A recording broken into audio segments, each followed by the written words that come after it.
Hello, everybody, and thanks a lot for joining us here on this September 19th, Tuesday, from the Golf Club at Eagle Point Studios, high atop the chilly Golf Club at Eagle Point Studios. Today, of course, temperature's going down, but they're going up to a high of 80. But no worries, we've got a hot show as always on the program today. Mike DeCourcy will be joining us, of course, Chronic Hoosier, Mike Niziolek from the Bloomington Herald-Times. Plenty to get to. Thanks a lot for everybody hitting us up on the Andy Moore Honda hotline early and often. You could do so at your leisure if you were following on YouTube. For those of you on radio, we appreciate everybody at ESPN 97.7. The Ref, always the right call down in Evansville, or our good friends up in the region in Chicago on WJOB, 1230 AM, 104.7 FM. A crossover in Fort Wayne. Fort Wayne's only sports station, 1380 The Fan. And make sure you stay tuned after today's Indiana Sports Beat Radio for Brett Rump. Sports coming up with him afterwards. But plenty to get to here today to talk about. First of all, I don't want to forget, tomorrow we will be a special live show, I guess, of sorts, because we'll be recording it live. But tomorrow's Indiana Basketball Media Day, and we'll be out there and we'll talk to several of the players, most of the ones that you want.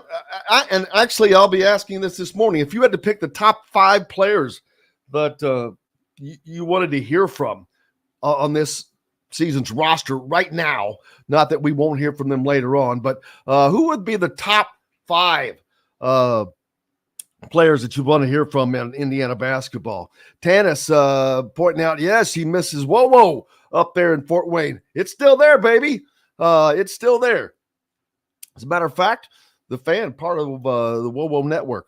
But yeah, what a great station out of Fort Wayne. Great sports station, sports town, Fort Wayne.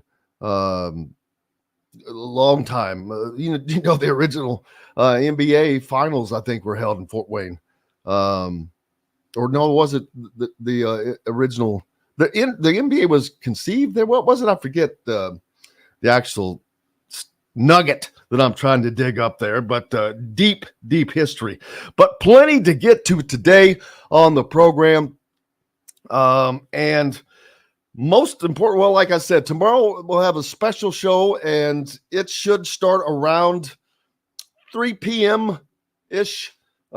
Because we have to go live. It's IU Media Basketball Media Day, and if you can't catch those, don't worry. Of course, you can always find them on Indiana Sports Beat Radio's YouTube site, but we'll have that for you throughout the week and use those. Appreciate everybody jumping on the Andy Moore Honda hotline already. Fred, of course, first in line from Easton, Pennsylvania. Larry, God love you, from Las Vegas. Pete and Cicero, bragging about his picks yesterday. Kent is up in chilly Mount Pleasant, Michigan, where this morning it was a balmy 43 degrees. Football weather is right, my friend. Mike as well, we appreciate you. Caleb, how are you, CB? Yep, we'll be talking about Liam McNeely. Big news with him in the IU recruiting department. Ed, appreciate you, sir. Tanis, Rudy as well. Yes, the Pistons were originally from Fort Wayne, I believe. You are correct. But I believe the NBA was, in essence, conceived up there. I know this, but my brain just forgets stuff. But, yeah, let's get straight to the big news for Indiana basketball fans. First of all, like I said, tomorrow, you don't want to miss, we're going to be talking to several of the players, and it'll be live on our YouTube channel just because of the not being able to make it work out for the stations live. But we'll have it after that. We'll have it that day. Gritty's on as well. Asking about how we'll talk about that as well. It's a good question. The 7:30 kickoff time Saturday night. Well, let me tell you, it cannot be worse than Colorado's was last week. It was 8:30 their time. Good God. I watched that game until its entirety, the Colorado State game, and more news from that as well. But when I finished watching that game, I looked at the clock and it said 2:30 a.m. And I'm like, are you kidding me? It was ridiculous. And that's 12:30 in Colorado. So imagine that's just crazy. Yeah, this weekend's game will not get over until 11 p.m. You know, I get a 7:30 start time if you're on TV, big time TV, and you're playing an opponent of substance. What the hell is Indiana Akron doing on at 7:30? Why? I guess is it content need of that? They need content that badly at that time. Who knows? I'm not sure that I'll be able to give you that answer today. But Rudy says the founded in Fort Wayne, the NBA, Indiana, as a semi-professional company basketball team called the Fort Wayne Zollner Pistons in 1937. Give you a little history today. They turned pro in 41 as a member of the National Basketball League, where they won 2 NBL championships, precursor to the NBA. So Fort Wayne kind of has NBA championships. I guess not really. That's like saying you won an AFL title before it was the NFL. Not too far off, but the Pistons later joined the Basketball Association of America in 48. Wow. All kinds of little history there, but thanks a lot. Heath giving his suggestions of who he'd like to talk to for me is to talk to. Xavier, Gabe Cupps, Caleb Banks, Trey Galloway, Malik Renew, and Baco. Here are my thoughts. All right. Gabe Cupps, I'd like to talk to, but he's been on the show with us. Not that I don't want to talk to him again. I do. But Mackenzie and Baco, we have not spoken with. Khalil Ware, we have not spoken with yet. Xavier Johnson is without question, as they would call him, the head of the snake this year, without question. Those are 3 names that I absolutely will have at the top of the list because of the newness, because of there's so many different things there. So we'll see what we can do. And but yeah, I'll take everyone's suggestions and keep putting them out there. And no matter when you hear this, go ahead and send it out, because I will look at this leading up till IU Media Day takes place tomorrow. But we'll bring that to you live right here. You can follow it on the YouTube channel, like I said, but we'll have it throughout the week as well. So looking forward to that. Fred, let's see, said he wished it was a traditional college afternoon game on Saturday. Yeah. I don't know what this does. This cannot be helpful for Indiana from a crowd standpoint. I would not think, for the people that have to travel. This game will not get over until 11. Now, Indiana doesn't have much to say, if at all, what time these games start. So let me get that out of the way first of all. So there's that. But yeah, it's going to stink. That game will not get over until minimum 11 o'clock. And that's with the new rules on speeding up the game, quote unquote, with the new first down rule. Has there been a noticeable change? I just told you, I watched the Colorado game that went till 2:30 in the daggone morning. It started at 10:30 our time. That's a 4-hour. Now, it did go to overtime. I'll grant you that. But the overtime periods are not like 15 minutes. They're from the 25.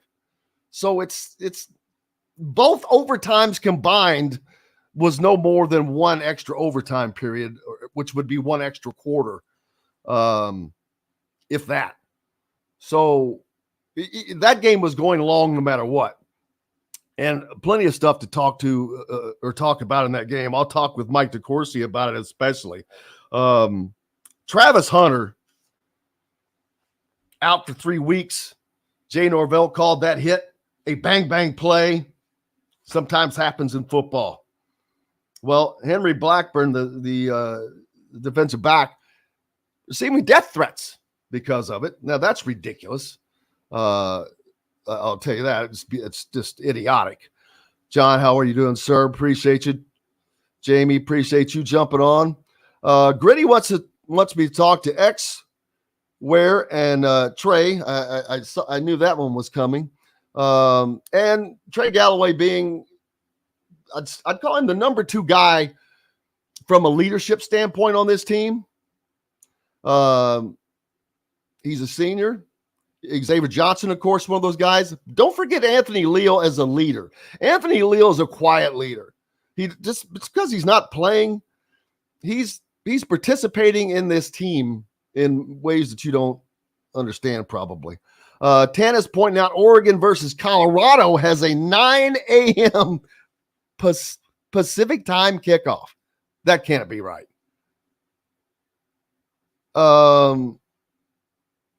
I guess that's to make it a noon game back east.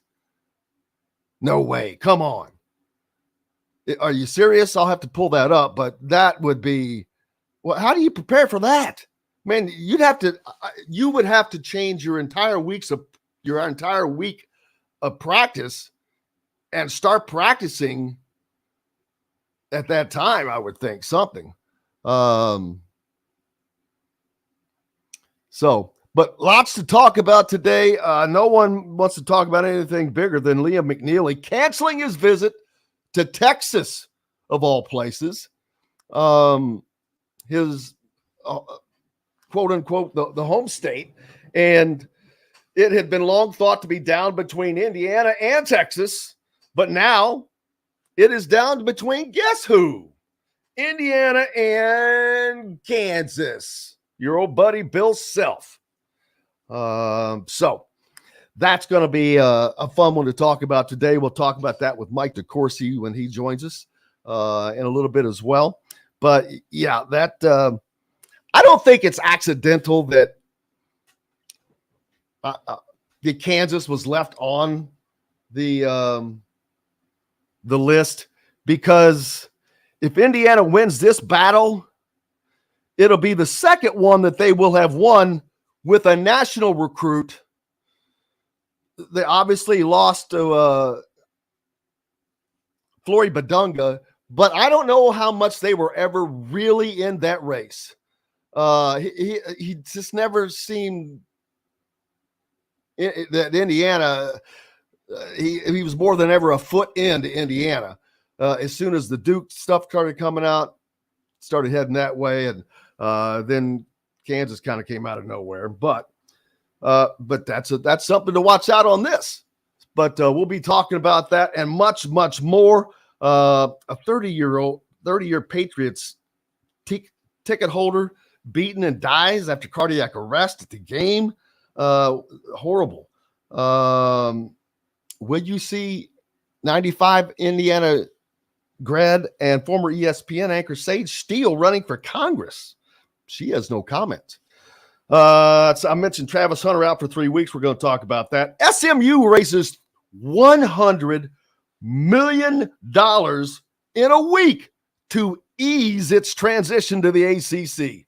Mercy. Quarterback problems at Bama. Lane Kiffin jumping in on the fray on who their DC is even now.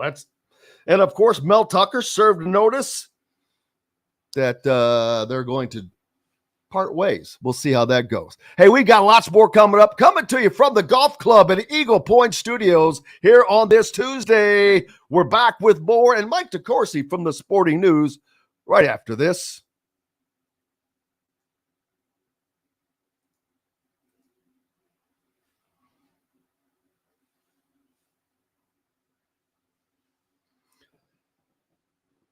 You guys don't have to listen through the noise today. John is not in.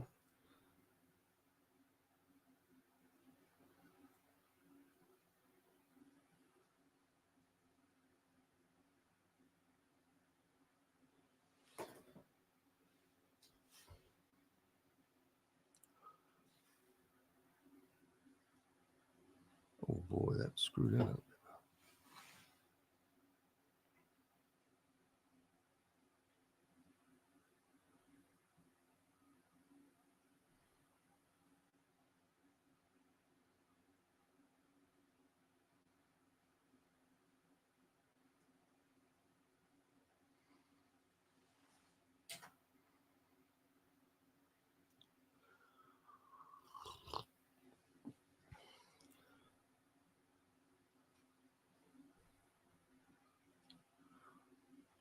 Oh shit!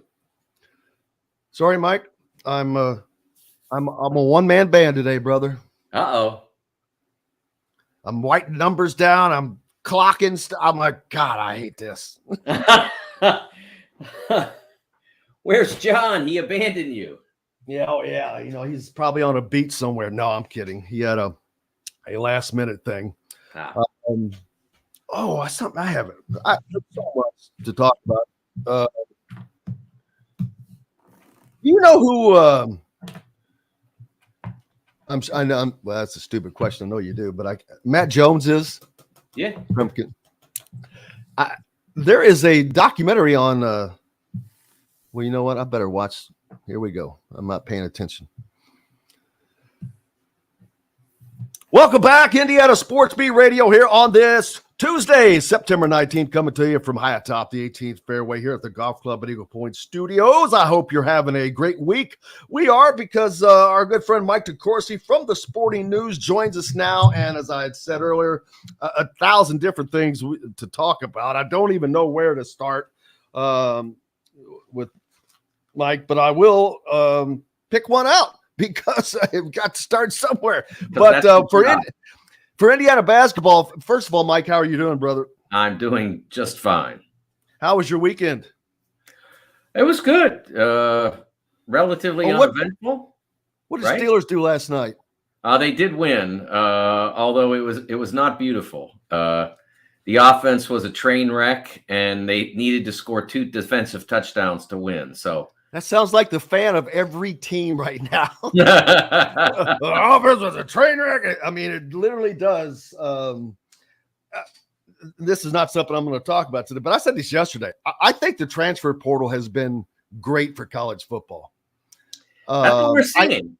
I think the parity is just unbelievable, and I am loving the heck out of it, because you just don't know anymore who, what, when, or where, and it's awesome to see.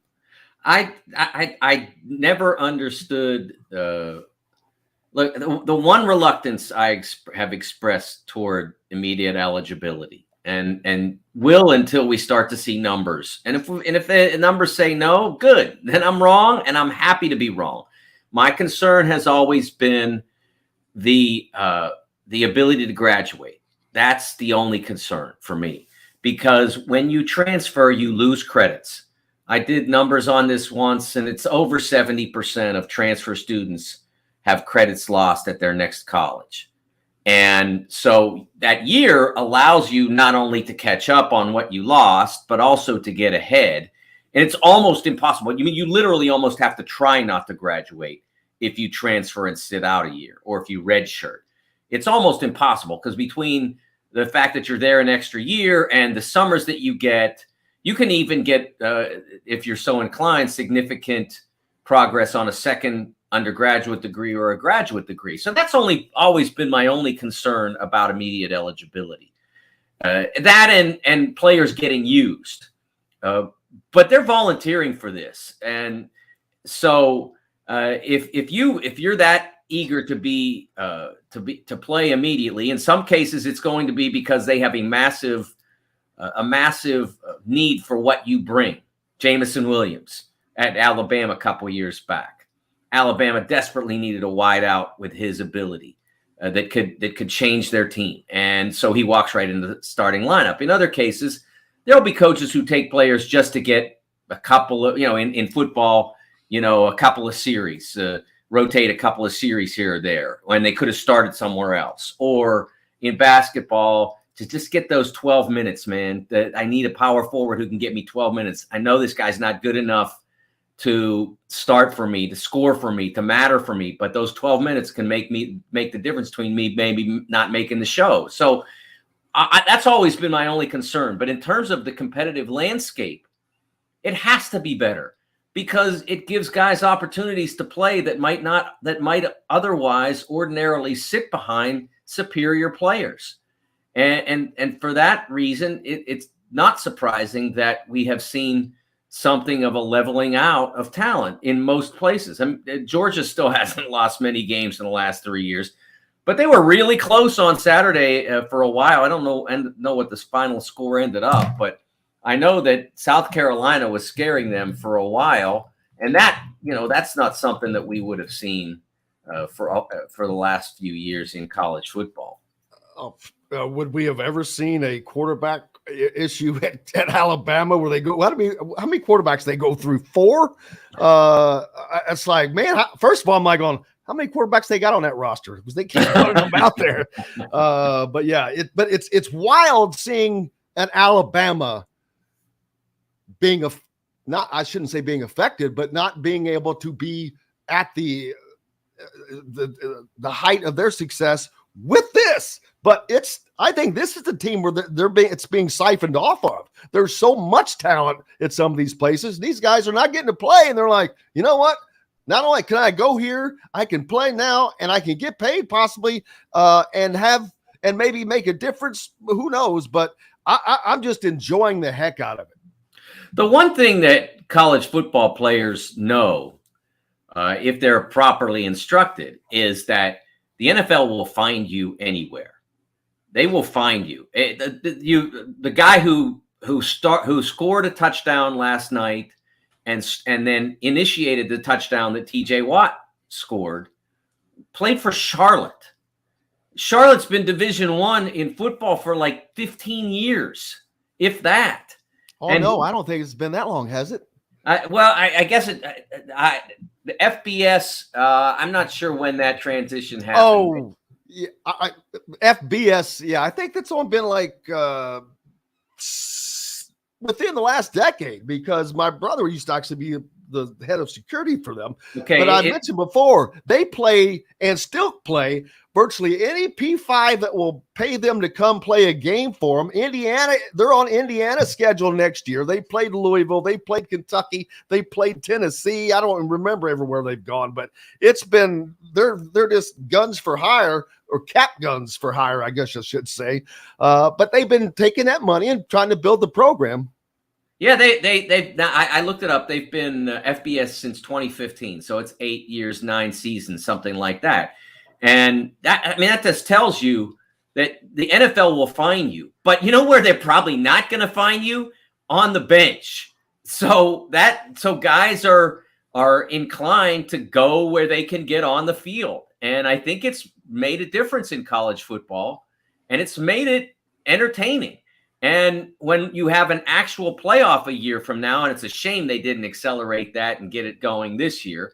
But when you have an actual playoff a year from now, it's going to make it even better. Everybody assuming that the playoff games are all going to be 40-10.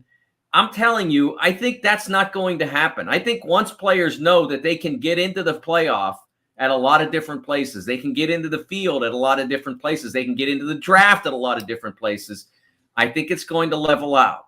And I think that you're going to see a highly competitive playoff within the first 2 or 3 years. And it's going to be better for college football. It's not going to be better for the people who think that college football was great in 1974, or best, I should say, in 1974.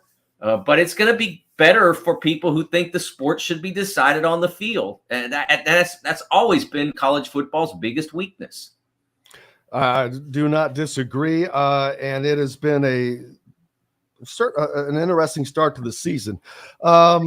I've got to talk about your favorite subject, Deion, but not so much about Deion.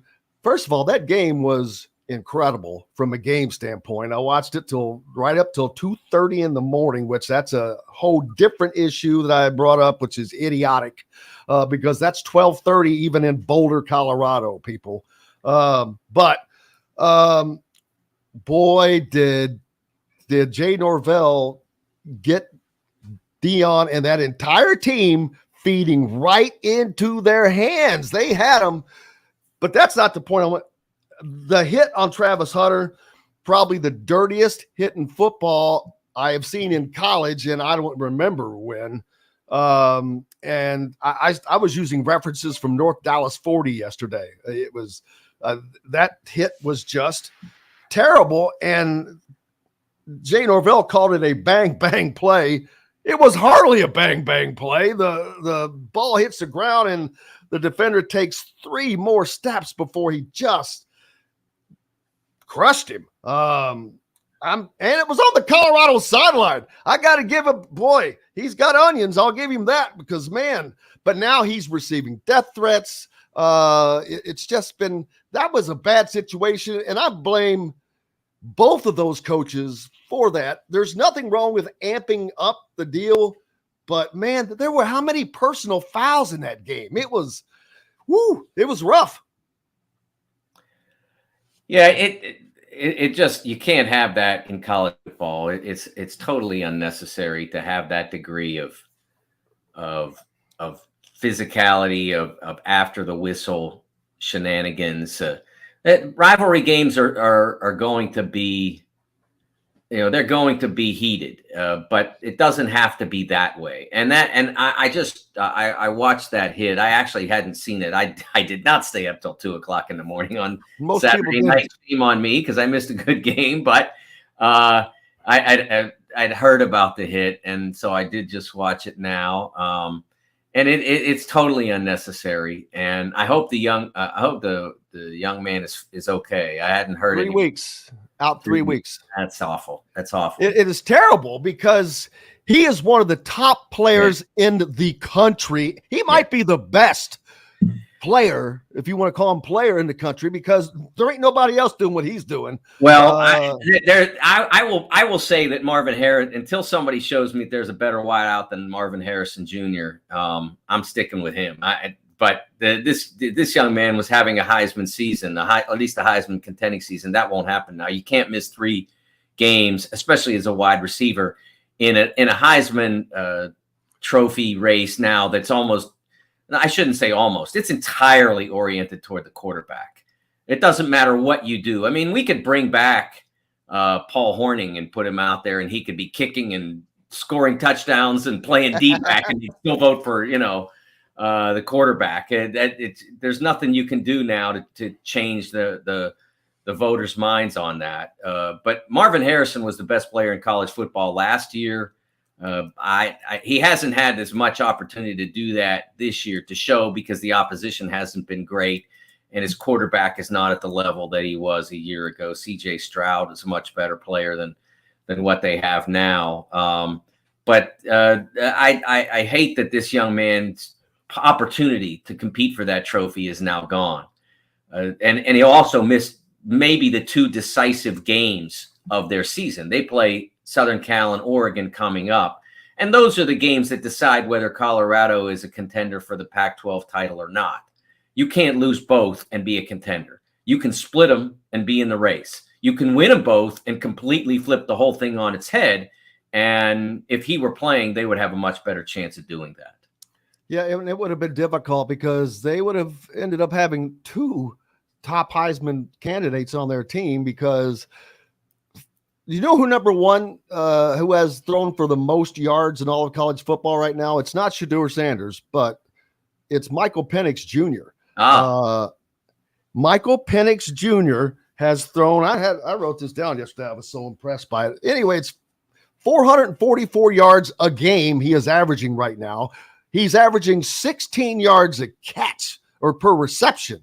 But next, right behind him, is Shedeur Sanders. The yardage is smaller, of course, and then it's somebody else. But they have both thrown for and more passes, rather. But how about Michael Penix Jr. and this? He has lit it up to come out. Kalen DeBoer, of course, love him and what they've done. But man, that would be awesome to see Michael Penix Jr. be able to have a shot at that, and he's going to have to beat Caleb Williams to do it, and he'll get a shot to do that. Yes, that he'll get it. He'll get a shot November 4th in the Coliseum.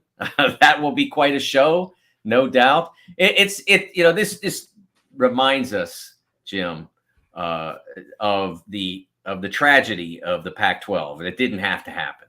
Yeah, and that's the amazing thing. The Pac-12 is having the hottest conference right now. I mean, I know you've got the Big Ten that has, the Pac-12 is right there. It's having a magnificent year. I mentioned Colorado as a league contender. Then you got Oregon, SC, and Washington. It's going to be a great race, and I'm not sure that UCLA won't at least be. Washington State. Washington State will certainly be a pain for people to play, and it's a shame that it's going away. And it didn't have to happen. It didn't have to happen, and it's nobody's fault but their own.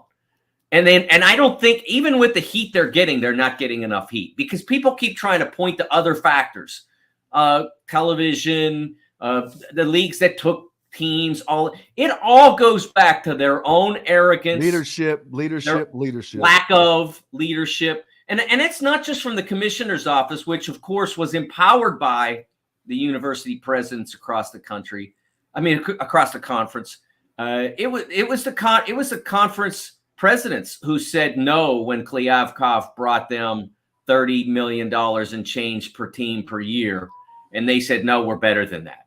Yeah, you're not. I mean, half the league. They were a couple of years too early. I mean, if you think about it, not only are you not worth that, there are now two members of your league that are playing for half price in a big time league, which and is essentially getting $30 million a year.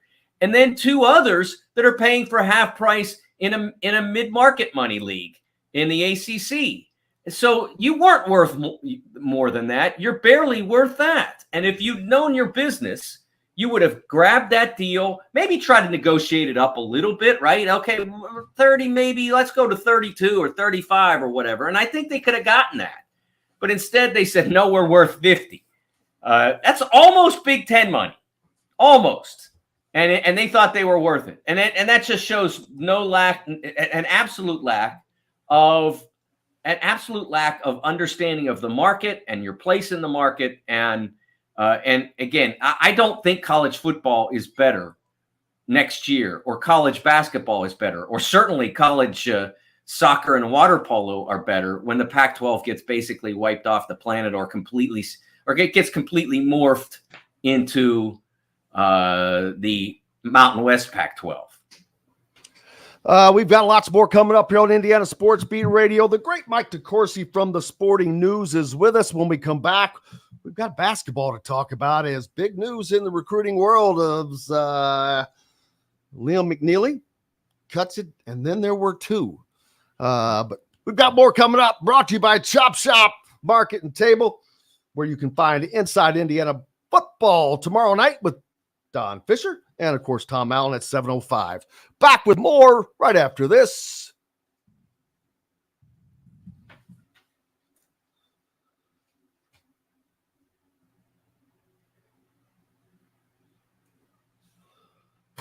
Liam McNeely canceled his visit to Texas, of all places, so it could come down to now Indiana and Kansas. Stop me if you've heard this before. It's like 3 recruits this year.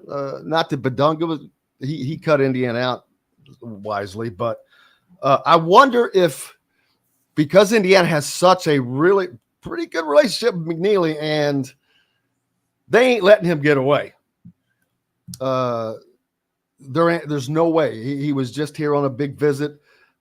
They have poured in the resources into him. There is no way that they're not going to lose him to Kansas.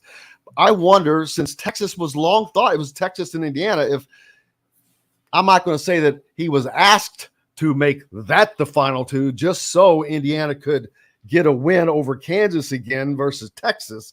But a win over Kansas in recruiting certainly has a lot more cachet than beating Texas at the moment. And then they've got a recruiting battle with Kentucky, with Boogie Fland, that apparently it's come down to those two. And if they can win, if Mike Whitson can win those two recruiting battles, that just catapults Indiana back into a level that they haven't been in, I think, from a recruiting standpoint in a very long time. Absolutely. You had 2 5-stars on this past year's team. And it's not that they haven't had talent. It's just that I'm talking Jackson about was there. You got a first-round pick 5-star and a 5-star that's going to return. I'm not sure they haven't been there. I think they've been there. Well, plus really they wouldn't be done. They have 0 commitments for 24. So there's room for others to come in. And what floodgate might that open, I guess, is the direction I would take it. No, who you're saying he dropped Kansas or Texas? No. He dropped Texas. It's interesting because His home state. Before that, he was being projected to go to Texas. Well, it was Texas and Indiana what it came down to, but I think in my feeling it had shifted to Indiana. Personally, I think Indiana had been doing more. You kept hearing more. The visits weren't there as often, but I think the Texas was out of the running. Yeah. Kansas is kind of a late jump in there, Ben, but they've become they're the new Duke. Duke is not, they're not far off, but they're not quite what Kansas is kind of the top dog right now. Well, Kansas's NIL program is really good. It must be astoundingly good. They have not screwed around. I think they went after it more quickly than others, while others were still sort of, fiddling a little bit. And what do we do? And should we do it? And all that kind of stuff. And they just went right in. And all right, there we go. Ready. Welcome back, Indiana Sports Beat Radio here on this great Tuesday, September 19th. Our good friend Mike DeCourcy is with us from the Sporting News, and lots to talk about in college basketball, especially for Indiana fans. Long sought after Texas recruit Liam McNeely, who has been at Montverde Academy, transferred to Montverde Academy for this current season. But Indiana has had a kind of a pipeline established with Montverde. You get Malik Renew, you get Jalen Hood-Schifino, who is currently in the NBA. That had to be a great help. They're recruiting Liam McNeely and Derek Queen really hard. Now it comes out that Liam has canceled his Texas visit, which obviously kind of kicks them out the door. And it's thought that it's down now to Indiana and Kansas again for a top recruit after Indiana won the services of Mackenzie Mbako a while back in that regard. But now another very high-profile recruiting battle between Indiana and Kansas. And they also have a battle that seems to be coming down to Indiana and Kentucky with Boogie Fland.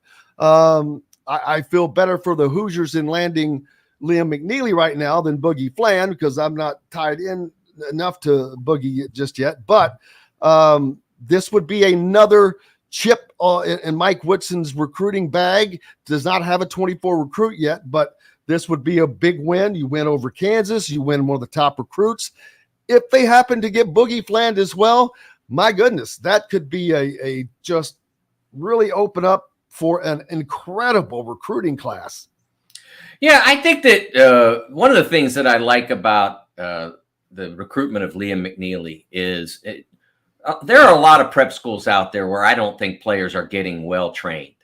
I won't name any specific names, but I think that there are a lot of prep schools out there that are not doing a good job with the best prospects, young prospects in the country. I think it's been one of the real weaknesses of the development process. People blame AAU.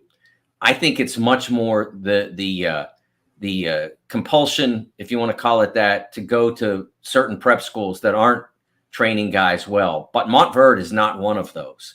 Montverde, Kevin Boyle, a longtime New Jersey high school coach, won a ton of championships in one of the most competitive states in the country. And he's still winning, baby. Yeah, he's terrific. And so the guys that go to Montverde, they get well coached. They get well trained. They play really good. First of all, the competition in the program is really good to get on the floor. So your practices are great. You're being well coached by Kevin, and you're playing high level competition in their national schedule. So I like getting a young man out of that school more than some of the others that are out there. I think they do a great job. And secondly, I think that he comes at a position that has not been the strongest, the most dynamic for the Hoosiers.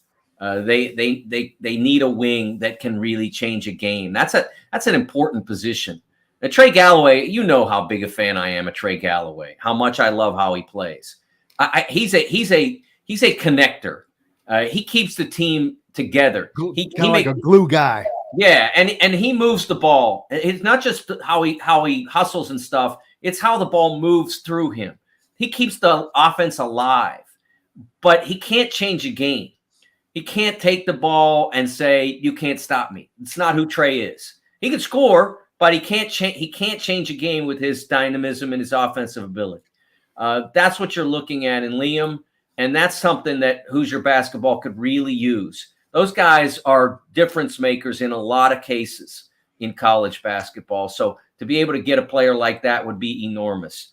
Boogie Flan's going to be a tougher one to get because of Kentucky's history with point guards. I mean, look at the NBA, from John Wall to Brandon Knight to Shea Gilgeous-Alexander to But weren't those guys going to go? I mean, they would have gone to the NBA no matter if they would have played for Bloomington South High School. Maybe not. I don't believe in that, honestly, Jim. It's the same. Why was Jalen good? I mean, that's the start of your history with point guards. It's a good start. They got a lot out of Jalen. They maximized what he did well, and that's what you sell to Boogie. You say, look, we got a 5-star point guard drafted in the first round. Kentucky's had more, and that's what they'll sell. But and they've got a lot of history with that. But you can say, hey, yeah, but we've only been here so many years, and the first one we got, he had a fabulous year, and he got picked in the first round. So you can say that we can do that for you too. You can't, you don't have to just point to guys that that were good college point guards. You've had a 5-star guy, big rep, and that was a little different too. And you still found a way to emphasize what he did well, so that he could be a team-changing player during his freshman season. Fred pointing out Kansas has suspended guard Artero Morris this week per ESPN. I didn't see that. I wasn't following up on that, but that would be curious to see. But I think Liam McNeely ends up at Indiana, and that will be when he commits is going to be huge. Like I said, there are no commitments at the current moment. So what does that do? You don't know how many spots are going to be open for Indiana next year, like you don't for any team, because you don't know. There's going to be somebody leave off of this team that's not a senior. You can just write that down. There might be 2. Who knows? You kind of, at this point in the way basketball has evolved, you want guys to leave early. I mean, you don't want them to leave early just to leave. You don't want that. But you want Malik Renew to have a fabulous year. Mackenzie Mbako could potentially be a one and done. Liam McNeely's take his spot. Yeah, you want those guys to have fabulous years because it helps you in recruiting. And that's the thing that a lot of fans miss. If you got guys leaving, you probably had a great year. You probably won big games. You probably, maybe contended for a championship or maybe or whatever. You made the show. That you want guys. You want to sit here on September 19th and say, man, I hope that Mackenzie Mbako is gone next year, because that means that 9 times out of 10, not all of them. There's always those 1 or 2 that just leave to go because they think it's time. But you want him to have the kind of year that says it's time. And most of the guys who leave, that's why they leave. There's still the occasional guy that gets talked into the draft, even though he hasn't played that much. A guy like Peyton Watson at UCLA a couple of years ago really had trouble beating out the guys in front of him, and didn't get as much time. But was expected to be a one and done. So he was a one and done. And that happens. But more often than not, you get guys who come in like what happened with Jalen last year, have a great year, win a bunch of games that are big games, put up some nice numbers and get into the NCAA tournament and then become first round picks. That's what you want from Malik. That's what you want from Mackenzie. It's not an easy trek for either, but that's what you want to have happen. Because if that happens, the Hoosiers have had a year. Well, Indiana coaches were 4 deep yesterday at Montverde. They've been very busy, as has all their coaching staffs. Everybody's going everywhere, but they were 4 deep yesterday in Montverde. They're basically down there saying, we're doing the Uncle Sam. We want you. So, and then someone asked, do I think that he will make his commitment this month? Well, that's like asking me if I think a water buffalo can fly. Couldn't tell you. If you give him wings, maybe, I don't know. But yes, I do, because once you get down to this point, I don't know that they're going to want to carry it out. I don't know for sure, but if I'm just asking me my guess, yes, he's gotten it down to 2. There's no point in carrying that forward. He's got a basketball season coming up. Sometime between then and the start of the season, I think that gets taken care of. Plus, Indiana, who I think he's going to end up going to, they would like to see it sooner rather than later for all the things we've spoken about. Yeah, I think that once you get it down to 2, you're being efficient about your college choice. You're not trying to drag it out. You're not trying to get extra attention and lots of love from 7 different fan bases and all that. You're trying to get to the point where you can make an informed decision, an intelligent decision. You can get the best possible offers now, since that's how it works. Although obviously can't be Bill Self and Mike Woodson articulating those offers, but get the best possible offers that are out there for you, and make a decision based on that. And the smart players will make a decision somewhat based on what the offer is. But the much more important thing, you mentioned, Jim, you thought that, Shea, for instance, would go pro from wherever, or John Wall. I don't believe that. I believe that there are places where particular players are going to flourish, and it's up to them to figure that out. And we have seen enough 5-star guys go somewhere and go nowhere that it isn't an automatic. So you as that young man have to find a place that fits you personally, and fits your game, and that you feel like can challenge you as well as appreciate you and elevate you. So the fact that he's down to 2 schools now says that it's not that he's trying to get it over with. It's just he's trying to make a smart decision, and he knows what he wants, and he needs to find out now which of those schools is best positioned to provide it for him. Absolutely. And like I said, I think we'll find out sooner rather than later. How soon, I don't know. The other piece of that puzzle is Derek Queen is another player that Indiana has. They put a lot of resources into him, but he is also not pinned down anywhere yet. As far as Liam McNeely, Rob Cassidy, Rivals National Director of Recruiting, says that, or he believes that Indiana is in the lead, but that Kansas has made this close. Well, what don't they make close? If they get involved with it, I got news for you. It's close. Nobody is not looking at Kansas if they come knocking. It's just the truth of the matter. But Derek Queen, also a gigantic piece. And Malik Renew had a good year last year. How good a year does Malik Renew need to have? But I don't think Derek Queen is going to wait until that season is over for him to make that decision. I'm wondering if that will play into it, if at all. But maybe it's better, but I don't know that I just have a hard time imagining Indiana having 3 guys on a roster that came from the same school. Not that they're not worth having, but you just usually don't see that. The guys end up kind of saying, well, I want to do my own thing. Who knows? Maybe it does happen, but that would be kind of a little different. Well, I see the point about Malik relative to position. I don't really think that the three guys from the same school matters. Like if you had a point guard, wing, and big guy, it wouldn't Maybe they matter. like it better. As long as they liked each other in high school, then they might be happy to do that. But I think there is the question of position with Derek and Malik. They do play somewhat similar style. A similar position. Whether they could play together in the modern game, not sure about that. So I could see where Derek would be wanting to know whether there would be an opening. But, the way things are now, I mean, honestly, you can commit if you feel it's the right place for you personally. And if something happens at your position, you can get out of a letter now. I mean, you don't even have to sign the letter if you're a five-star guy. I say all the time, that if I'm a five-star guy, you couldn't get me to sign that letter in a million years, unless I lived down the block.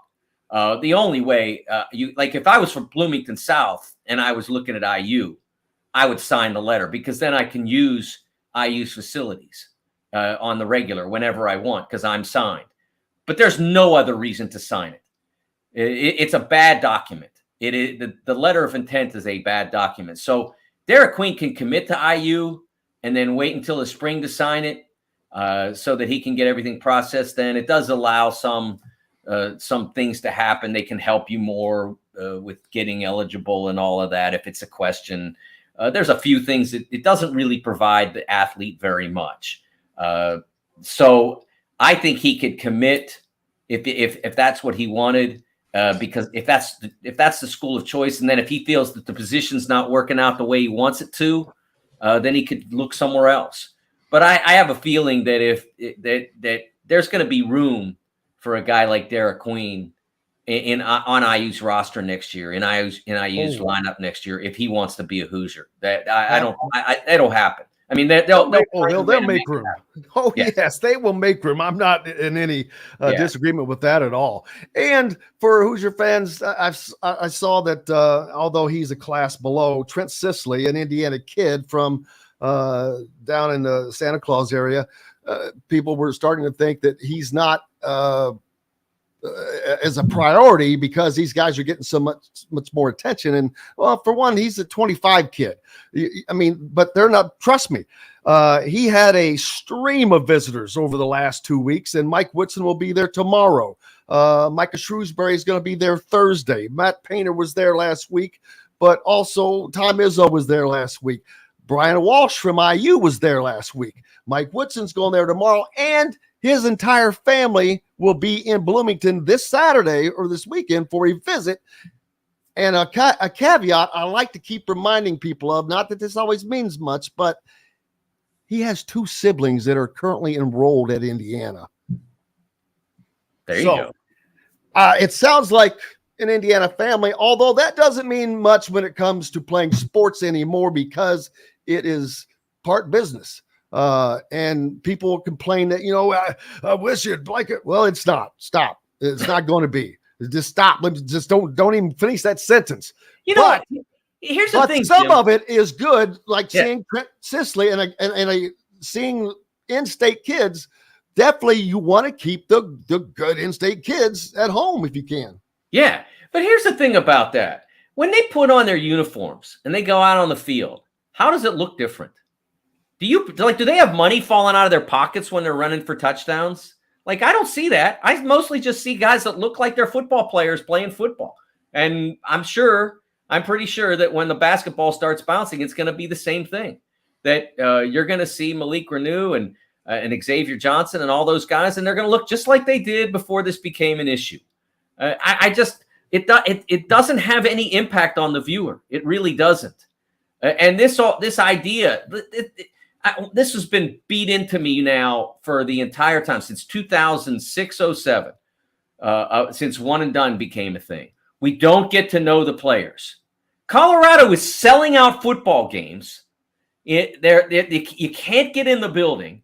Every suite is sold, and every player on that team just walked into campus 3 days ago because they opened the door, I should say, for all their previous players to leave.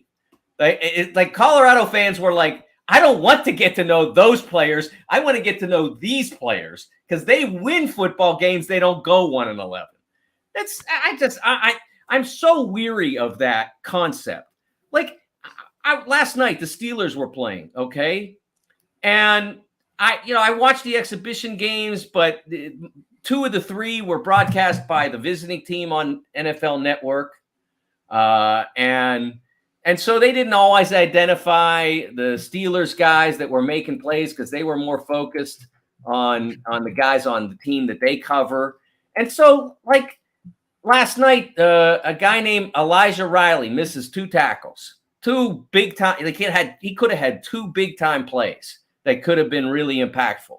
Number 37. I had no idea who number 37 was, to be honest with you. I didn't have a roster handy, and I didn't know who he was. But he's a Steeler, so I want him to do well. And then ultimately, he made a sack on the final drive that helped the Steelers win the game.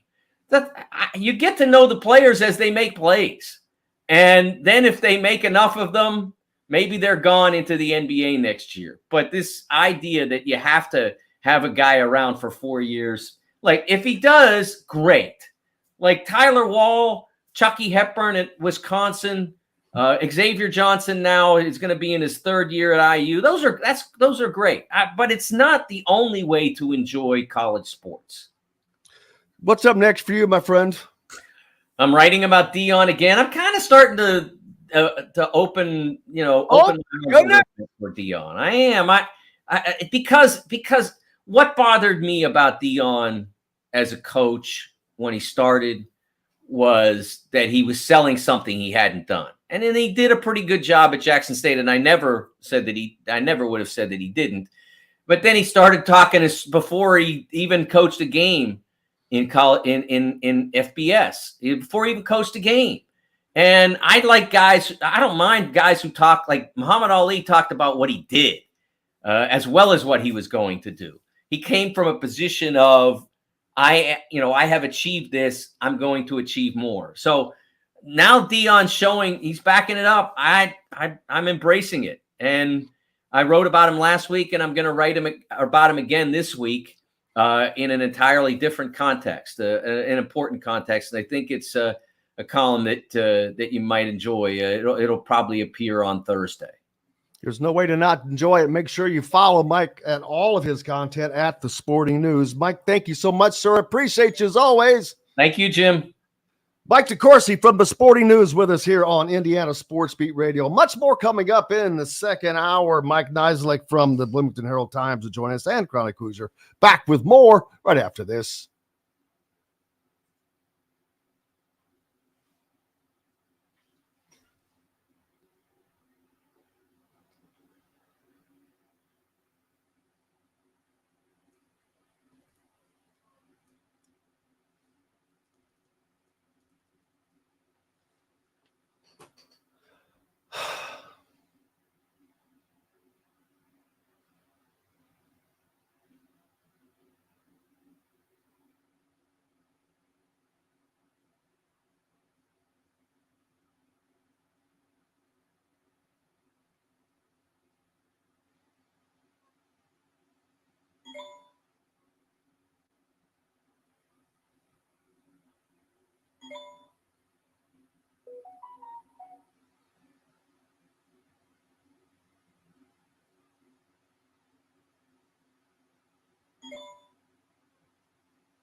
Jeez, stop.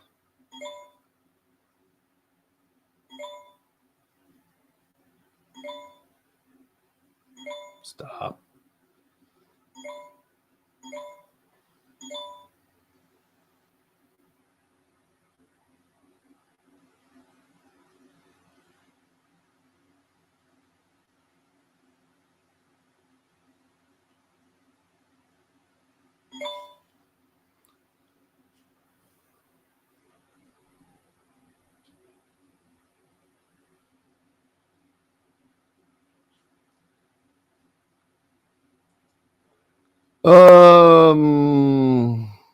Yeah. Brother, if I wrote a check to those boys, it might bounce like an Adidas basketball.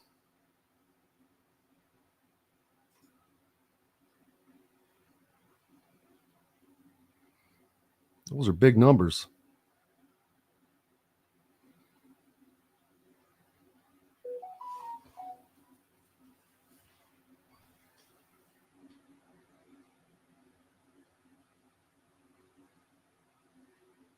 Oh, yeah.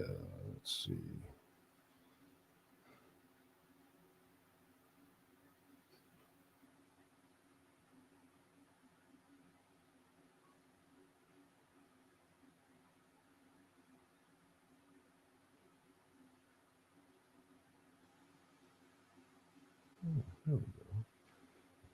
All right.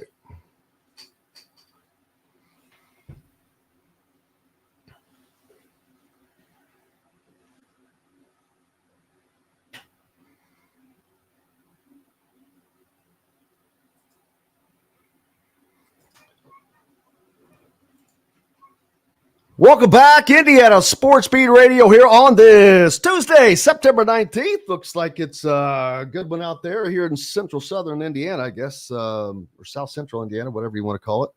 Appreciate you being with us. Just finished up with Mike DeCourcy from the Sporting News. Mike Niziolek from Bloomington Herald-Times will join us a little bit later on. Plenty to talk about. Basketball recruiting has been brought up. The Colts running back, man, did they find a new guy in Zach Moss?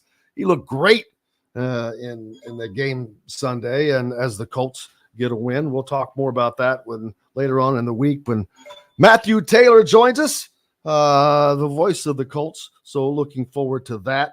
I mentioned earlier, well, you see Sage Steele, former ESPN anchor and Indiana grad, run for Congress.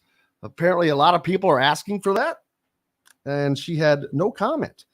So that is usually a comment in and of itself. So there's that. I mentioned earlier, SMU has raised over $100 million. $100 million in 1 week to ease with the transition into the ACC, whatever that means. You want to talk about, hell, they should have just joined anywhere.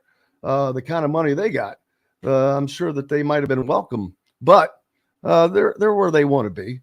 So we'll look forward to that. Indiana Basketball Media Day coming up tomorrow, men's and women, by the way. Both programs are having that tomorrow. We'll be speaking with several of the players, and we'll be doing that. You can catch it live on our YouTube channel as we will be conducting that. And that will start around 3 p.m.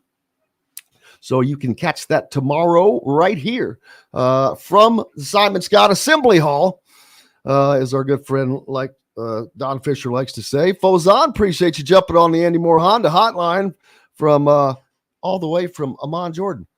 Great to see him on here as always.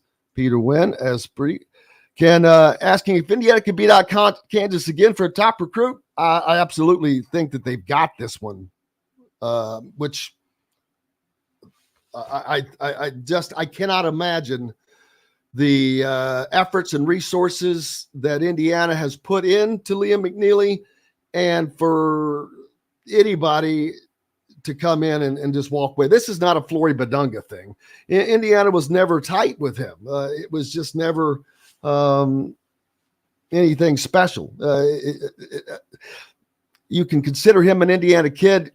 He's not really. He played basketball here, but he is not from Indiana. He had not even been in the state that long before he started playing for Kokomo in the States, I should say, being from the Congo. But yeah, I think Indiana's going to have a good one with Liam McNeely. Derek Queen, I don't know about that one. That's a different story, but you can go to thehoosier.com. Mason Williams has got a great piece up talking about it, how that is going down and gone down. But so we'll keep our eyes open for that. And there's going to be more coming out. Like I said, the staff was in full force down in Montverde, at Montverde Academy yesterday, 4 deep. But they're not just talking to Liam McNeely. Derek Queen is another guy. They have long recruited him. I don't know how much they were recruiting him as a sophomore. I remember seeing him down there as a sophomore when I went down to visit. But they have solid relationships, period, with Montverde kids and the Montverde staff. Not that guarantees you anything, but Mr. Minton does not give it the kiss of death. Hey, that's just my thoughts. It doesn't matter what school it is. I'll give my thoughts on wherever. I don't know that for a fact, like I'm saying, but I just the tea leaves are all pointing in that direction. Things change, but that one would really shock me. I have to be honest with you. Like I said, I don't think it's an accident that Kansas is listed as a Final Two team. I really think Indiana will enjoy and use the fact if they do and indeed get that a second recruiting win over Kansas, because that gives Mike Woodson another feather in his cap that he can wave. So we'll see. Derek Queen's the one. I have no idea where he's going. He could end up at Kansas. He could end up at Indiana. He could end up at Maryland. Maryland's is closer to his home, but that doesn't always matter. Obviously, Liam McNeely, a Texas guy. I think he's going to be Indiana bound. We'll see. The coaching change there helped a great deal with that at Texas. So we'll see how it goes. But I definitely think that things are looking good for Indiana recruiting, and I think that at least that one will come sometime soon. I can't say when, but I think it happens before his season starts, just so he can get that out of the way. And so Indiana can have that. I'm sure Indiana is not pushing too hard like anybody, but saying, hey, we wouldn't any chance you could let us know, or when do you think you might let us know? It is not lost on the athletes, I think, what this means. But again, I don't think that they push. So we'll see how it turns out. But that sounds like it's going to be a good one for Indiana. I think it's going to turn out well. Well, but we'll find out. Don't forget, tomorrow, Indiana Basketball Media Day, again here. We'll be live around 3, and I don't know exactly how long it'll go. I'm not sure exactly what our lineup is going to be, but I will plan on having Xavier Johnson on. I will plan on talking to Mackenzie Mbako. I'm trying to decide. It depends on how much time we're going to get. Last year we were given, I think, a little bit more time with the guys that I believe we're going to get this year. So going to have to cut down who we have. So I've asked for suggestions from people who they want to hear from. I've seen a couple. Throw them out there. I'd be interested to see. But Mackenzie Mbako, because we have not spoken with him, Xavier coming back being one of the guys that they're absolutely going to have. Khalil Ware, again, another one, because we have not spoken with him yet or had him on the show yet. Definitely 3 guys we want to speak with. So we'll see how it turns out, but we'll get and have everyone that we can on tomorrow. And if you want to throw out some questions, throw those out. I'll check them out in the comments of our YouTube comment section, the Andy Moore Honda hotline. Don't forget, Andy Moore Honda powers Indiana Sports Beat Radio. You can go to AndyMooreHonda.com and get more to your door with the best in new and used vehicles and great prices and deals on new vehicles. Man, they've always got great interest rates, like next to nothing. I think there's a Timberline right now. They've got a Ridgeline, rather, 0.9 APR financing for 36 months. Not a bad deal. You've got brand new passports for 2.9% APR financing. That's a lot less than what used car is. What's a used car, like 9%? Get a 3-month break from car payments. Also, if you buy a new Honda, you make no payments for 90 days. How's that? Saves you. That alone saves you interest money. You can put that away and then pull it out another day. And of course, the family of restaurants in and around the Bloomington and Bedford area of the Wow Food Group. Great places like Hank's Pizza Mac, where you can find the great pizzas made from scratch-made dough, in addition to house-made sauce and mac bowls, tot bowls, all kinds of great things to check out there, in addition to other places like Chop Shop I mentioned, where you can find Inside Indiana Football tomorrow night with Tom Allen and Don Fisher. So you've got that going for us, which is nice. Roryville saying, wouldn't the LI kickoff negotiations by these players, and I'm not getting that question there, Roy. I'm sorry that he's asking something to do with wouldn't the something kick off NIL negotiations by these players' NIL agents. First of all, most of these guys do not have agents. That is a misnomer. You don't need an agent before you get to most of these schools anyway, because the NIL package is kind of going to be what it's going to be. Not saying that there's not some negotiations that can't be made, and some of them will.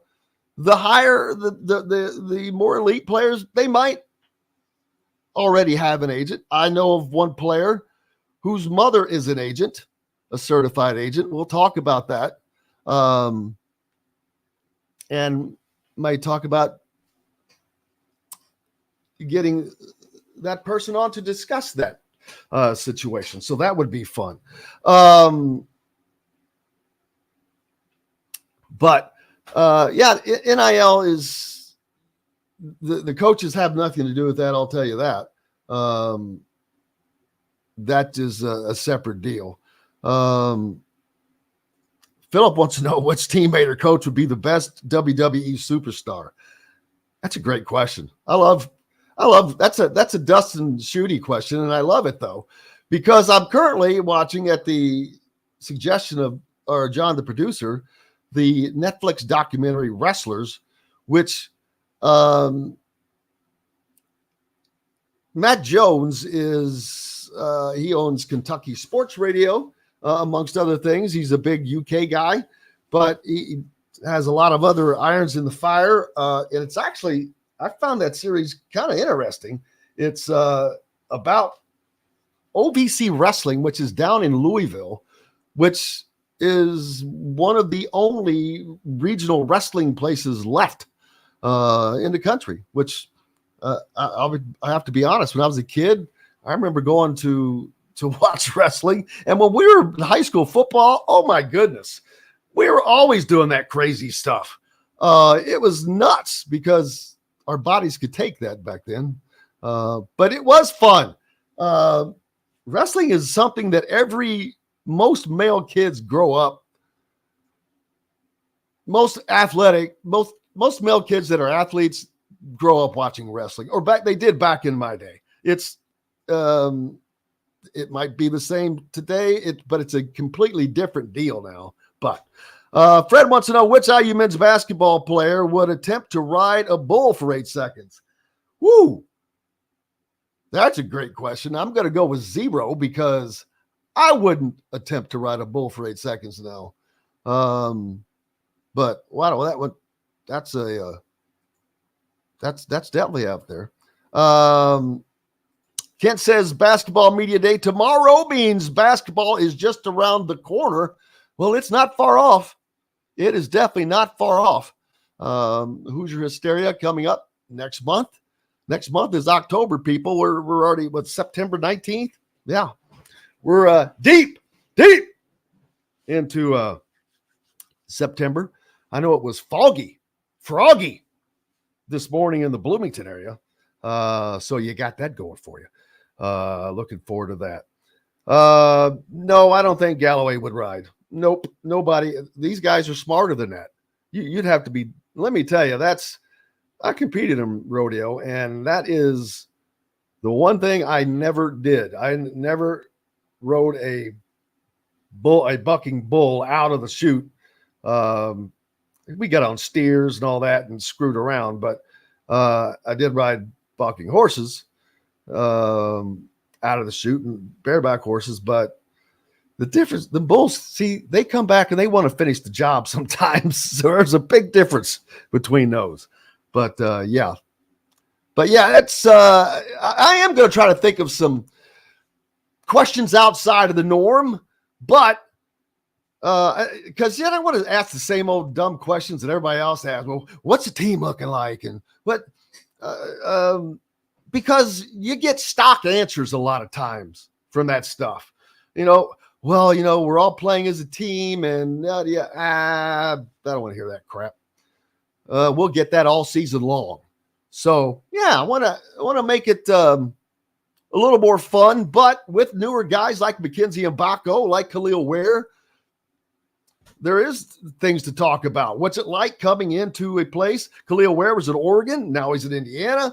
What have the environments been like? I'm sure they've played. Joseph asking who would win in a ping pong or pickleball tournament. I wouldn't be surprised if they haven't played ping pong on one of their outings. But pickleball, I've yet to try it, man. So I don't know that these guys have either. I don't know that they've even seen it, to be honest with you. That may be too young beyond them. So very interesting, though. Hey, we've got to take a break. Coming up next, Chronic Hoosier. We're back with more Indiana Sports Beat Radio, brought to you by Hoosier Hank.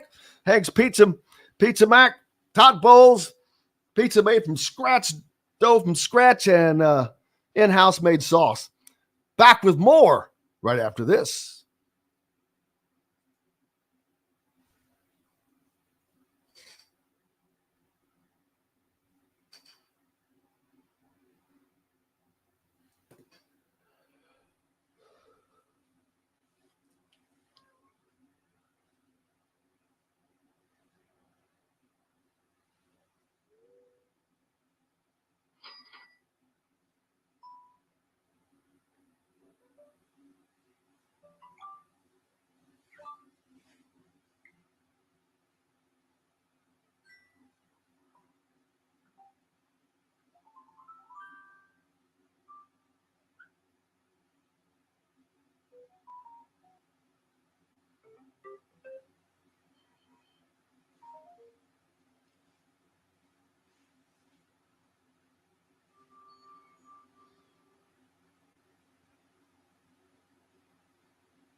Welcome back, Indiana Sports Beat Radio, coming to you from high atop the 18th fairway of the Golf Club at Eagle Point Studios on this Tuesday. Hope you're enjoying it.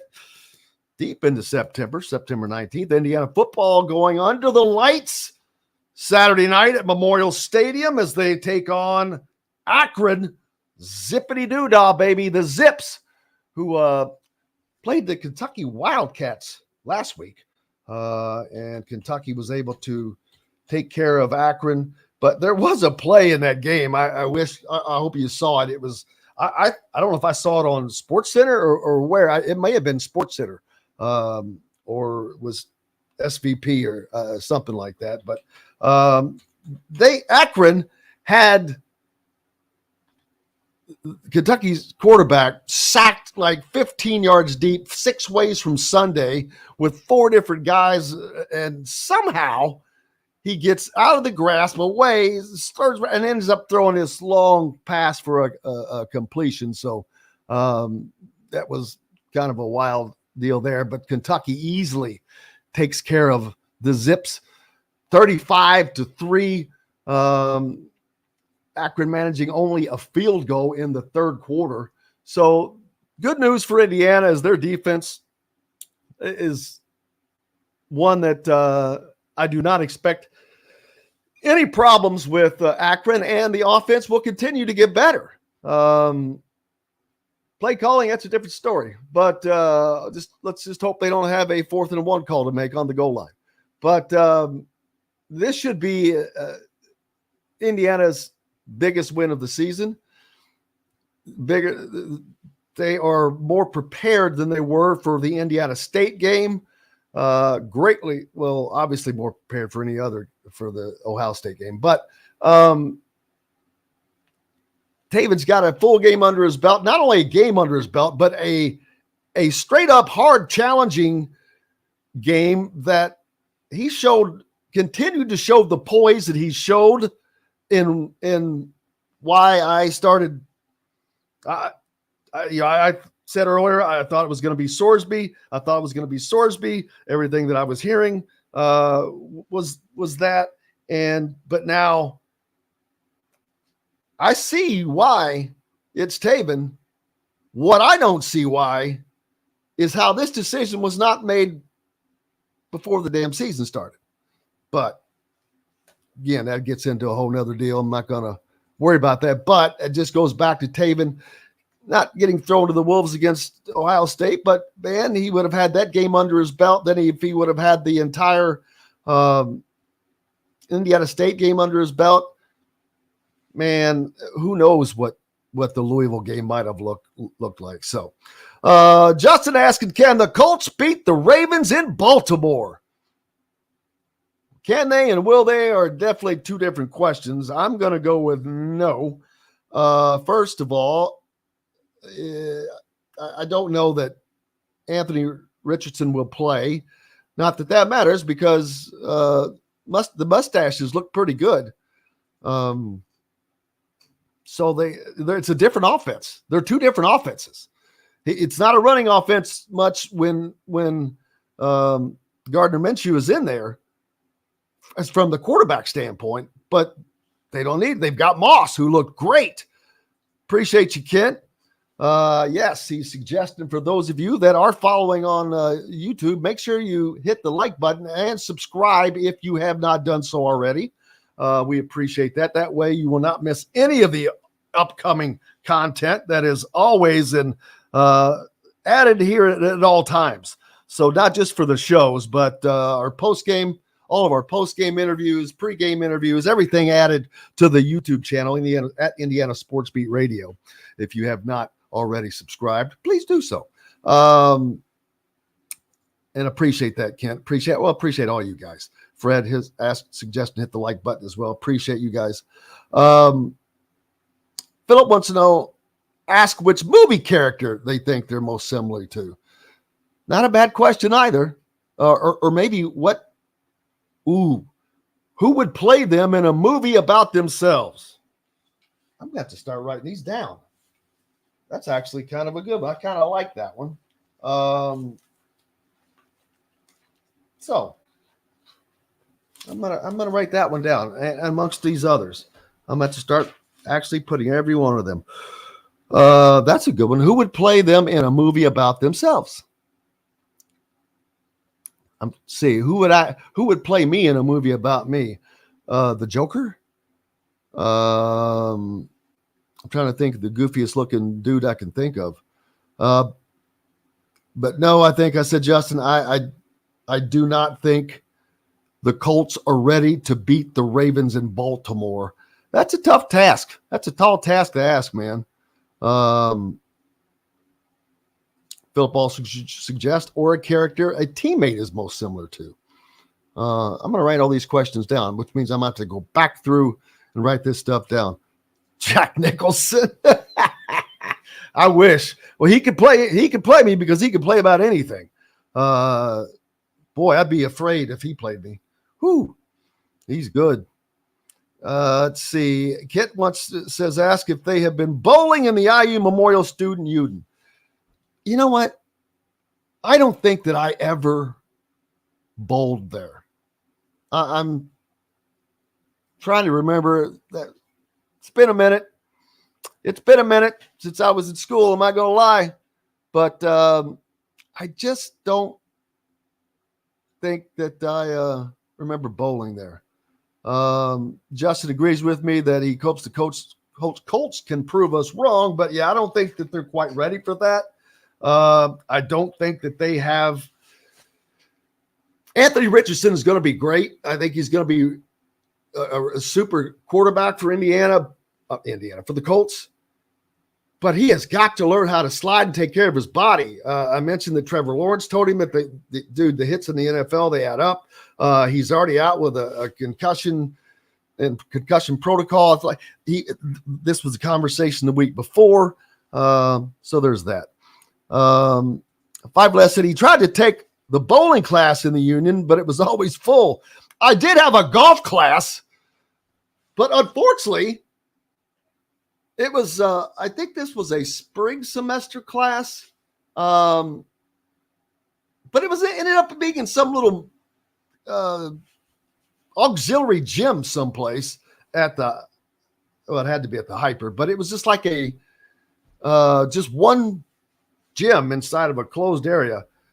And we used these stupid rubber balls that we hit. I do remember Tom Bolyard, who played football for Indiana. We were in class together, and he laid out, I don't remember how many balls it was, but it had to be a half dozen. And he took the first swipe, he hit the first ball, and followed through with it, and just as he walked forward, just pulled the club back without breaking stride, hit the next ball, followed through, just kept walking forward and swinging back and forth with ever stopping, and hit all five of those things. And I'm like, whew, I'll never forget that. I think he was a backup quarterback and a punter for Indiana. I think his dad played for IU. I ran into him about a year ago in Bloomington. It was crazy. And I'm like, oh my goodness. But yeah, the things you remember. Pete is an old best friend from college, as a matter of fact. Stayed with Pete when I was in television out in Washington State, and he lived in Portland. I remember waking up one morning on his floor and looking up and seeing, was it Mount Hood? Yeah, that was wild. But crazy, wild and wacky stuff, man. Mike Niziolek from the Bloomington Herald-Times is going to join us in the next segment. We'll talk more about the recruiting, what's going on, and we'll talk some football as well, as there is a game this week. I'm not happy about the 7:30 time. If this was on NBC or CBS, I'd get ESPN. Well, they don't, obviously not on ESPN. Fox, I get it. But damn it. Why? A 7:30 game is just not. Indiana and Akron is a 7:30 game. I guess it is just to fill the content. and they have to sell the product. That's why the Big Ten is growing. That's why the Big Ten is what it is. It can offer all of this to Oregon, to Washington, to USC and UCLA that they weren't getting. And one day when this is Indiana and UCLA, yeah, that'd be different. But it's not. It's the Akron Zips, which it's fine. I like to record the games because I get to come back and rewatch them, because you can't, there's too much going on while they're happening. You can't stay in tune with everything because you're trying to report and do this, that, and the other thing, and looking stuff up and going 1,000 different directions. So I never really get to see the game while at the games. Like I watched that stupid fourth down call over and over and over after the game Saturday, and I've just shook my head, which I don't want to lament that. It's that beat a dead horse. We all know that was just one of the worst calls I've ever seen on fourth down ever, period. And what will that cost Indiana? If Indiana finishes 5-7, that will haunt this program. It might haunt Tom Allen. Will it? If Indiana goes 5-7, will it haunt Tom Allen? There's the question for you. If Indiana goes 5-7, does that fourth down play call come back to haunt him? It's not. There are other things that you have to look at. Like I mentioned, the onside kick back in the Gator Bowl in Jacksonville against Tennessee, that Indiana was leading. Well, they leading up by 13 in that bowl game with not much time to play, and coughed that up. They go down they play Ole Miss in the bowl game, and everything had kind of fallen apart. I think that was more about one of the coordinators heading out, but we'll see. Hey, we've got to take a break. We've got more coming up. Mike Niziolek from the Bloomington Herald-Times is going to join us. Brought to you by Remax Realty. Our good friend Cheryl Sizemore. If you're in the market for a home in the Indianapolis area, you need Cheryl and her 2 decades of experience. It could be the difference between getting the home you want or not. And if you're looking for a home in the Louisville, Southern Indiana area, you need Barbara Pop Real Estate Services, who have served those communities for 3 decades. Reach out to our good friend Matt Lincoln, Matt@barbarapop.com or Barbara@barbarapop.com. We're back with more and Mike Niziolek right after this.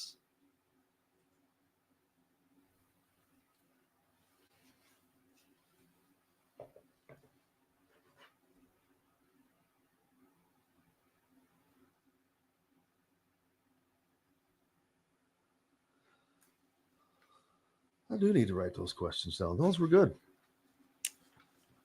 Now I got to go back.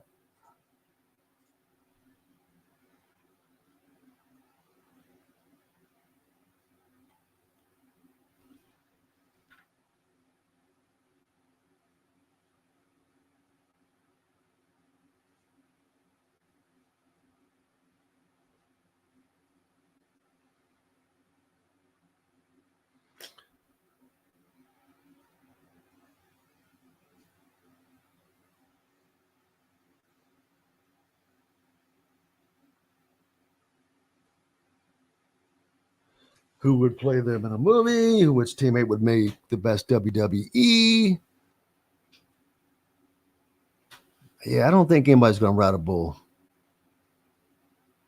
Ooh, wow. If they could pick any team in college history to play on, which team would it be and why? Wow, that's a great question.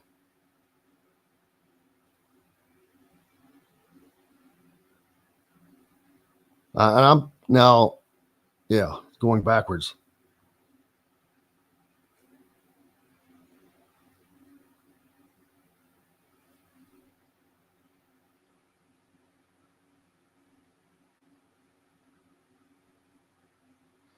Now, the out of state guys, they're not going to know.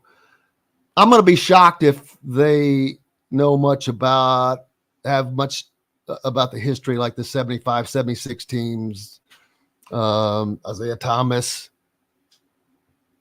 et cetera. Well, we'll see. Who would be the best? Who is the best chef cook?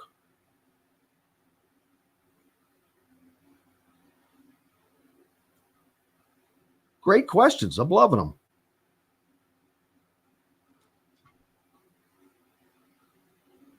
Loving those.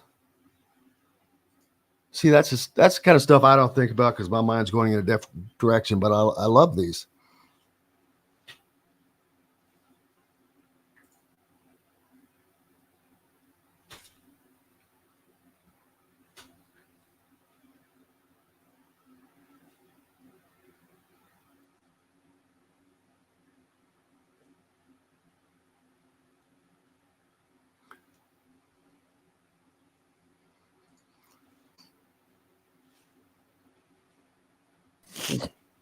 Sorry, Mike, didn't see you. That's all right. All right, buddy, here we go. Welcome back, Indiana Sports Speed Radio, coming to you here on this Tuesday, and could not be happier. Mike Niziolek from the Bloomington Herald-Times joining us. And man, first of all, Mike, you have done a terrific job ingratiating yourself into the beat, the IU beat. He covers IU, of course, for the Bloomington Herald-Times, but I love everything you do. You're really involved in the pressers. We all try to be, but just really enjoying your work. And I wanted to make sure I said that before I forgot. I appreciate that, Jim. Thank you very much. Absolutely. What were you doing before you came to the Herald-Times? I covered the Bengals for a year, and then before that was in college for a while. It was with the Roanoke Times, covered Virginia Tech, and for about 5 years, and before that covered Auburn. Oh, that'll keep you going. Speaking of Auburn, Indiana, well, so you'll have some old contacts for the Hoops Giving coming up down in Atlanta later this year. Indiana taking on Bruce Pearl and his Auburn ballers. Saw that he was pumping the game the other day. He sent out a tweet that had to get your tickets. They're on sale now. Well, he's nothing if not a showman. And it was funny. I was talking to Zach Osterman, the Indy Star, the other day, and when I covered Auburn basketball, Bruce Pearl's open practice. He just whatever. If you wanted to show up and cover, watch it and cover it, you could do whatever. You could do that any day you wanted. And I said, "How many open practices are there at Indiana?" He chuckled. So there has never been an open practice. I will say, I think under Tom Crean, he would allow, there was like a day or something that the media could come in. And I've always wondered that. And I don't get it. I'm like, well, what are we going to see at a basketball practice that we can go to? I mean, it's not like you're running a backside flea flicker. It's not like you're I'm like, really, come on. So I'm a little disappointed that I don't expect that kind of constant access, but the complete close down basically has changed how sports is covered, and I think it's not for the better always. I mean, I get it. There are some reasons, and I understand those, but I also lament the lack of some openness. Yeah, some of it has to do with, I know they're so protective about injuries and lineups and all that. But I mean, reporters are trying to be informed, and watching practice and seeing the team educates us and helps us. And, like you said, that far extreme is a rare thing. And, nobody expects that. But to have a couple open practices during preseason, whether it's football or basketball, I think it's so helpful. And I never understood, I just don't, it's not a bad thing. No, and we do have IU Media Day coming up tomorrow. I've talked about. We'll have many of the players on with us live then of course you'll be there as well. So that is the most access that we will have until the end of the season, and it goes to the NCAA tournament because, or maybe the Big Ten tournament. I can't remember if Big Ten gives us the same access as the NCAA, but NCAA are open locker rooms. It's much more open. It's much more professional environment. Kind of one of the reasons I'm a little surprised that hasn't presented himself with Mike Woodson, because he's been nothing but he's treated us as professionals since he got here, coming from the NBA, and it has been a breath of fresh air. I will say that. So I wouldn't mind. I may have to bring that up sometime. It'd be a great question. Open locker rooms obviously don't do that really in college, other than those, when they mandate it for the tournaments. So those are, fun for the reporters to sort of get that access and be able to provide all that context. But like you said, an open practice here and there, especially from a pro, that is used to that. I don't think that's crazy talk. I mean, maybe it is. I don't know. Well, it ain't happening right now, I can tell you that. But something that is happening is Liam McNeely canceling his visit to Texas, which is big news. I think Indiana fans really enjoying seeing that, although having to see that their Kansas is on the other side of that is probably not something they enjoy. But I've talked about it during the show today. Not that Kansas has shown what Kansas can do, and so you cannot ever doubt them. But with the resources, the time, the energy, the effort, all of the things that Indiana has done in this recruitment, there is no way that I can see them losing him to Kansas. Not because it's Kansas, because that's who you could lose him to, but I just think that they've got him locked down. I think that they have shown their want for him. They've shown that they're going to have a need for him. Mackenzie Mbako considered potentially a one and done. Bam, spot opens up. So I just think that and with the pipeline that they had to Montverde and the success that with Jalen Hachifino, Malik Renew obviously enjoying his time here. He didn't transfer out. So a lot of positives going in that direction. Yeah, I never know like what teams prefer. Like if you like that closer spot, like if you like to have the last visit, just to have the last word and be able to leave the last impression, or if you can, if you go a little earlier, you can, leave such an impression that whatever comes next is hard to top. So, it's an interesting. Anytime you have a canceled visit in there, I mean that's a good sign that obviously a player is narrowing their options. Yeah, and the fact that Kansas is, they kind of jumped up there. I mean, they have made kind of a late push, which they have. I would love to know their NIL situation just to know. Well, that's the thing. Like you never know with NIL. Must be, because that's the thing. Like you could never probably count a team in basketball that's like that at that level, that if they get a push with the NIL and they get somebody that says, can you make this crazy offer? Those things can happen at the last second, and could undo all the hard work that a team has put in. You have to hope a player values the relationships and things like that. That is competitive, because Indiana is going to have NIL. Let's not, there's going to be money made, but if something crazy comes in, that can up the game. And you've seen that, I think, in recruiting the last year or two, where these things, team X comes out of the end, and just because they put together a nice offer. We are also expecting the Big Ten basketball schedule to come out at some point today.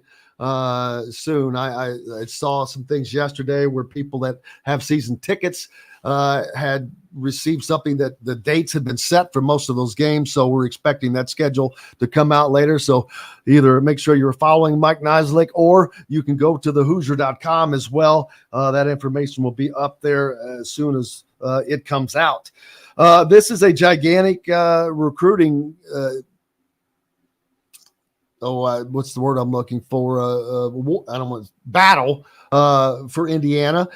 First of all, it quote unquote would break the seal, since they have 24 recruits right now.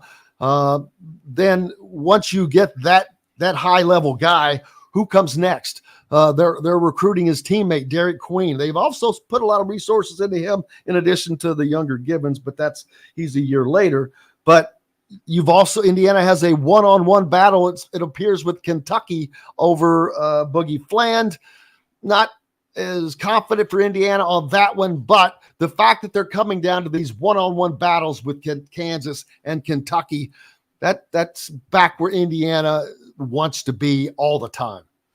Well, basketball is so much different than football. When you get a recruit and they can envision playing, because there's so much fewer players, and I think that does impact things a lot differently than football does. A lot of these high level recruits know each other, or on the same circuits in some of these 7-on-7, but leagues in the off season, and so it does make a difference once you can put a stamp on a class and say, look, here's who we're building around. Come with us, join us, and you can be, it's you, him, and it's Liam and you, or it's just these core guys that we're going after, and you can make that pitch, and that does help, I think, to shore up a class.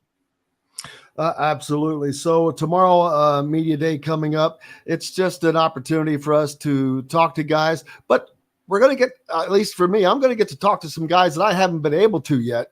Khalil Ware, Mackenzie Mbako, those kind of names, the new faces that are on the roster, and are expected to be a big major impact for this team this season. A lot of these guys come in and they've got pressure already, and I'm not sure that they have a full grasp on what it's going to be like this year, but Indiana fans are going to expect maybe more than what they should. Imagine that, fans expecting more than what they should. But that is going to be the case, and they're going to want it now as well. Yeah, I mean, there's in the transfer portal era, and you don't get time to sort of build a program. It's every year you got to reload, and in Indiana, the pressure is even higher. The standard is tournament or bust, and even win a couple games in the tournament. And so, these players are going to be asked to come in and contribute. And there's no excuses. Excuse me. Nope. And we'll get to see that. And we're looking forward to seeing a team that has a lot of new faces this upcoming season. Like I aforementioned, Mackenzie Mbako, Peyton Sparks, one I did not mention, another new face that is in there, and how these guys are going to blend in there. Mackenzie Mbako filling a spot that Indiana didn't get much scoring from last year, didn't get what they needed to be successful from that spot. And then, of course, you've got Xavier Johnson coming back from a serious injury to lead the team. So a lot of storylines. Yeah, and getting to talk to everybody, like you said, it's one of those only times a year where you're going to have the opportunity to ask really anything you want to any of these players. And it's a nice opportunity. And having not been here, I don't think a lot of these players have talked in the offseason, especially a lot of these new faces. So a great chance to sort of get to know all these guys. What's coming up next for you? What are you doing besides obviously the obvious IU basketball media day? Oh, well, still football's still going on, and obviously kind of a pivotal next 2 weeks here. Once we get through Akron and Maryland, will be, I think, an important stretch. Can they get out of September with the winning record, especially after losing that close Louisville game? Yeah, and I also noticed that Indiana, and I just made mention of this. I walked by a picture or something where back during the Kevin Wilson era, they were wearing all kind of different uniform combos. They had the great the chrome helmets, candy stripe, and it was awesome. Then they kind of seemed like they went away from that. But right now, baby, and I just wore this shirt. What is today? Tuesday? I wore this shirt yesterday. Back in black. I was wearing the AC/DC Back in Black shirt yesterday. Why didn't they time this with me, man? Come on, that would have been perfect. But Indiana coming out in the all-black unis, but the same red helmets. I kind of wish they'd have gone black with the helmet as well. I think it makes it pop. In a good name for the universe, the ghost uniforms. That sounds spooky for a good name. Yeah, they look good if you haven't seen them. Black always just looks good on the football field. And under the lights would be nice. Yeah. Yes. Now that's another thing. I'm not happy about a 7:30 start for an Indiana Akron game. I know the Big Ten Network needs content, but man, I watched that Colorado game. That thing ended at 2:30 a.m. Eastern time, which meant it ended at 12:30 Mountain Time or whatever they're in. This game won't end until 11 p.m. at best. Yes, it was a surprise. I mean, you got to fill all these TV slots, right? So now there is no, easy to pick game because they have so many slots and so many network partners that they have to fill everything.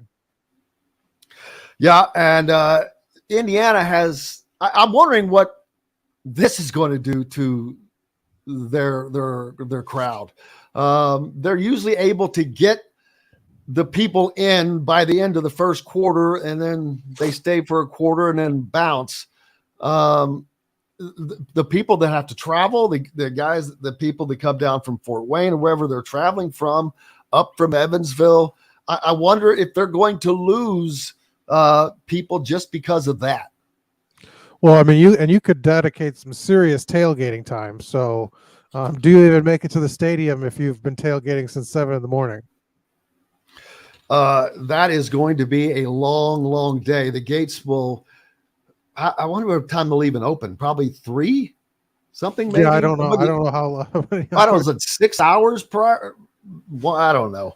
I would not want to be. Can you imagine being out there tailgating all day? For 6 hours, 7 hours? No, I mean, it's but there are fans that they are dedicated and out there. I always amuses me when I've been walking back to the car and see the fans with the trailer set up with the TVs and it's the game's over and they're watching another game or on their the screens that they've bring around the fire. So I mean, it's an all day event. The one thing I will say is the weather is going to be spectacular. It is going to be a sunny day with mostly sunny skies, a high of 84 during the day. So you'll be warm without people having to sit in those west bleachers. Although they're going to get the sunset there for about a little bit. But when that sun goes down, baby, the temperature's probably going to drop, but it's going to be 84. So it should be actually a pretty comfortable night. Yeah, I mean, although if you had weather, the black uniforms would probably even look good in the rain. So, I mean, missed opportunity, cinematic. It would have been cinematic. Last week, a great performance by Taven Jackson. The fourth down call was horrible. We don't, like I said, we're not meant to go into that. It was just that bad. Taven Jackson, though, really looking like he's going to be an Indiana's quarterback. Yeah, I mean, I think that's what you take away from that game, right? That you have a foundation to build off of, and this young kid could be special if he keeps growing and gets the coaching he needs. Just he has that sort of it factor that. One of the things I said coming out of that game was if you turned on the film, especially the second half, you wouldn't have ever guessed that was his second career start. And I think that's probably the best compliment you could pay a quarterback like that, and the game plan too, that they didn't, the offense was not just this conservative, like hand the ball off. Like they took chances. They let him make reads. They, threw around. And I think that's, a credit to Taven that they trust him. And Tom Allen's been saying the whole time he's got moxie. He definitely has that, and I think that he definitely has the look of someone that could be special. I said earlier, I wish he would have been starting from the beginning because who knows what that would have done for him. What's up next for you? Like I said, just keep going football, and then I got spend some time today to learn the ins and outs of the rosters for both the women and the men for basketball. Been putting off some of that research as we kind of dig into football, but got to learn the roster now and figure out some things to ask all these guys. Absolutely. Mike Niziolek, make sure you're giving him a follow from the Bloomington Herald-Times. Cannot thank you enough, buddy. As always, look forward to it again next week, but we'll see you tomorrow. Yeah, we'll see you tomorrow, Jim.